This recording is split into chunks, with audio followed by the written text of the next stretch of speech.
Let me ask you a question, and be honest with yourself. Does it feel like your brain has a million tabs open all at once, all the time? You have the ambition, you have the goals, but your focus gets shattered by the slightest ding from your phone. Here's a controversial thought for you. Your inability to concentrate isn't a personal failure. It's the predictable result of running ancient survival-based software in a world designed to distract you. You're not broken, you're just trapped in a game that was rigged against you from the start. But what if I told you that the very thing that makes your brain so easily distracted also holds the secret to unlocking a level of focus so intense it feels like a superpower?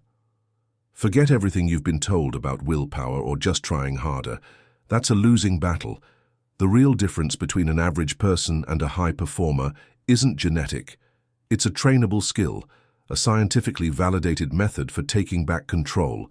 It's the ability to cultivate what I call unstoppable focus. So if you're sick of ending your days feeling frustrated and unproductive, and you're ready for a real solution that works with your brain's biology, not against it, then stick with me. I'm about to hand you the keys to reprogram your mind. This isn't just another productivity hack. This is the fundamental skill that will change everything for you. And by the way, if this already resonates with you, if you feel that spark of recognition, do me a quick favor and hit that like button right now.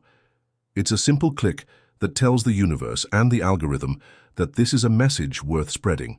It helps more people who are feeling this exact same struggle find their way here. It costs you nothing, but it means the world to our mission. Now let's dive into the core of the problem. Ever feel like you're in a constant tug-of-war with your own mind?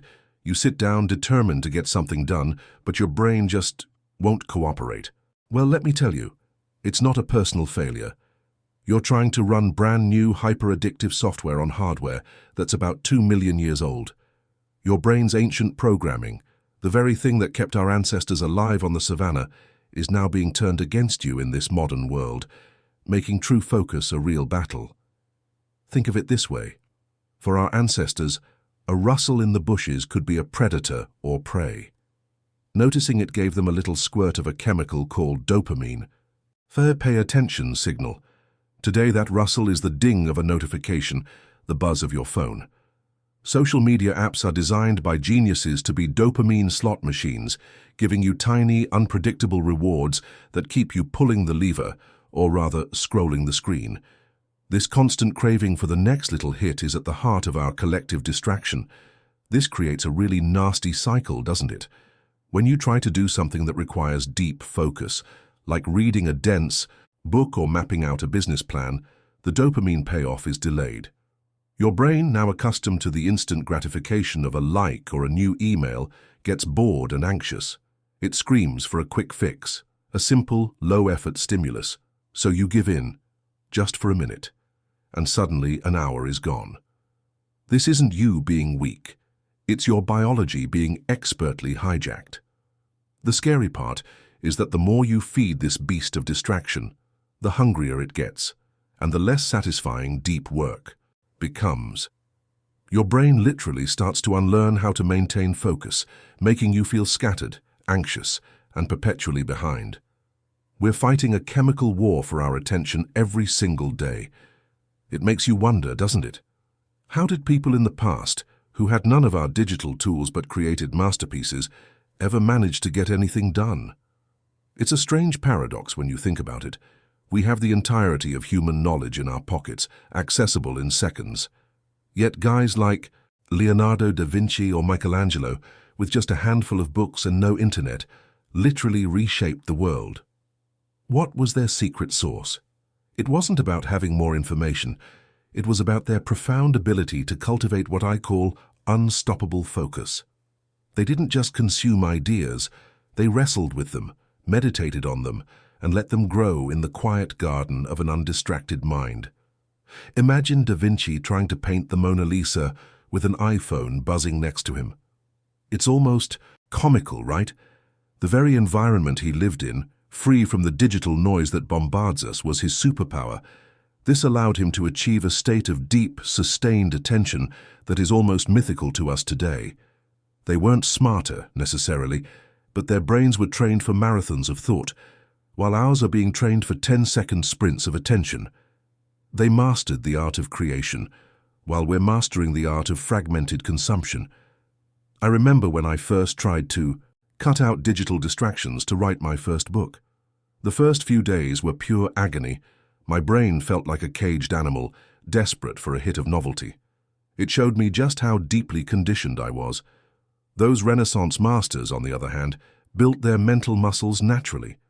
Their work wasn't just the final painting or sculpture. It was the hours upon hours of uninterrupted deep focus that preceded it.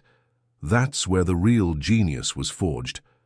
This contrast isn't meant to make us feel bad, but to show us what's possible. Their incredible output reveals a fundamental truth about the human brain. With the right conditions, its capacity for deep focus is immense.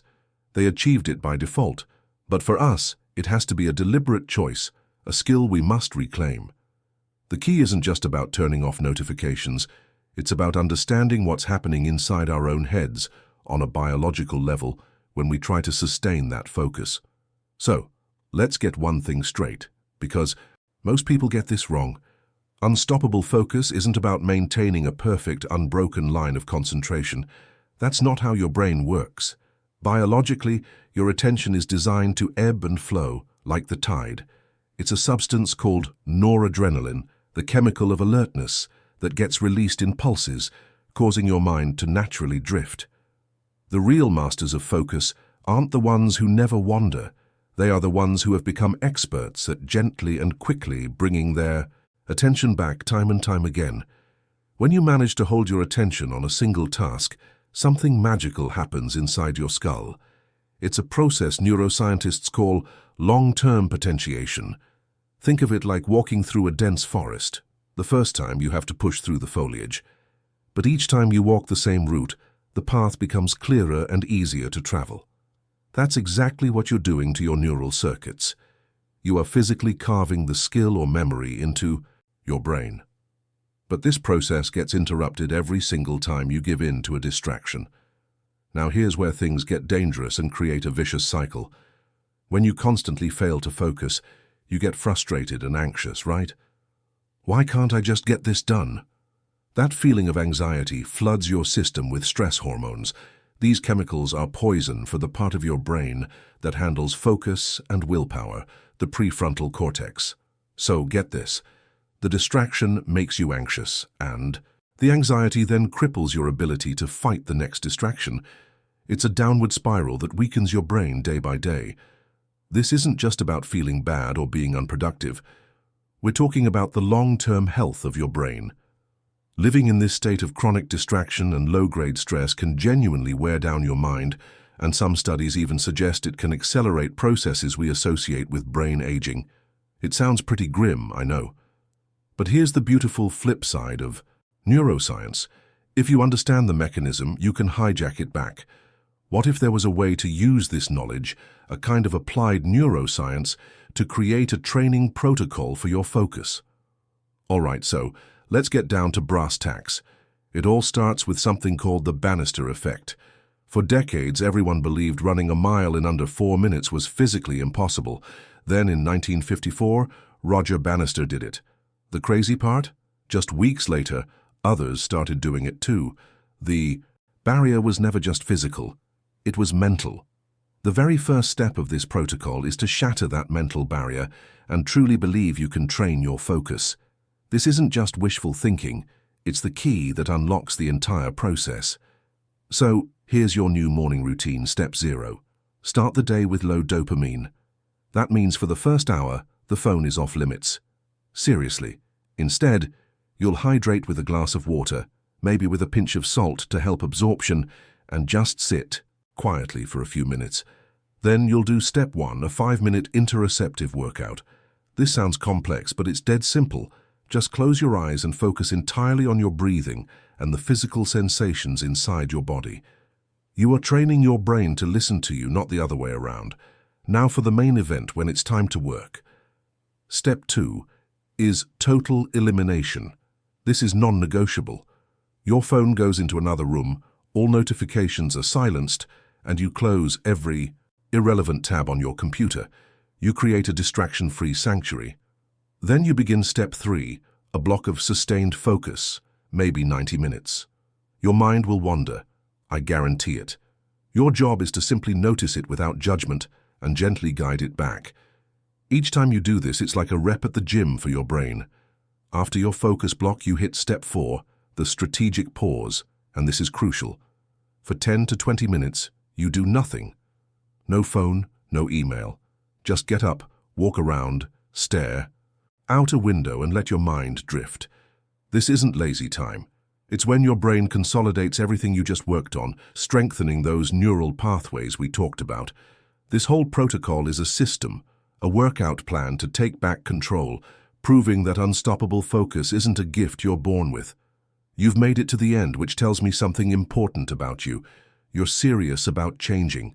You now have the complete blueprint. You understand that your struggle with focus isn't your fault, but it is your responsibility to fix. The science is clear, the protocol is laid out.